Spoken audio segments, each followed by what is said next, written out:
So what is true tolerance? Described it a little bit in the last segment with our special guest, Alex McFarland, saying that being tolerant or patient or forbearance with another person in who they are and the way they think and their personality, all that kind of thing, that is one thing. But when we are tolerant of actions that are evil, sinful, those things that we know God hates, when we're tolerant or silent or patient, however you want to look, or forbearance, put off any kind of a response, in those settings, then in fact it becomes sin. And just at the very end of the last segment, Alex had said, and I will state it again, that in the spiritual realm, when we are silent on matters of truth, meaning not opening our mouth when we need to, not opposing evil when we have opportunity, that is a sin before God in the spiritual sense.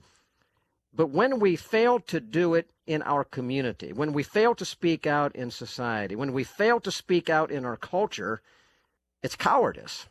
It's a manifestation of cowardly action. But when that takes place, there's a cost. And Alex, I want to talk to you right now and ask you, if you could, to identify what you have found to be the case as a student of culture and a Christian apologist. If I were to say to you, what are the greatest casualties in our culture in regard perhaps to the way we view the Constitution or our interpretation of freedom by embracing this modern definition of tolerance? And I say, what are those greatest casualties? What would you say? That's a great question, Sam. I would say one of the greatest casualties is now we are a couple of generations into a fundamental skewed understanding of what America is about. And now I can tell you, speaking regularly to young people, it is just drilled into their psyche that what the founders intended was a place of no moral boundaries and tolerance. What is the DNA of America? Tolerance. That is their firm belief. That is their conviction. And really, one of the most un-American things you can do in their mind would be to say that something is morally wrong. You look at the celebrities that just, they push back if anybody.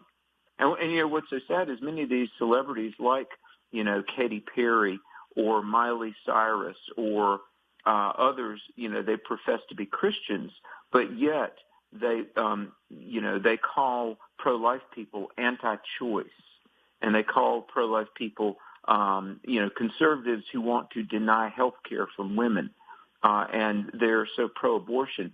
So one of the greatest, they're pro-choice and pro-gay, but one of the saddest, frankly, most dangerous things that is weakening our country is that most people, even within the church, believe that the fundamental, essence of America is tolerance. And with that goes no moral boundaries, very little, if any, personal responsibility. And, let me just say this. There was a book, Comparative Physical Geography, by a man named Arnold Guyot. It was published in 1864, and it was used until the early 60s.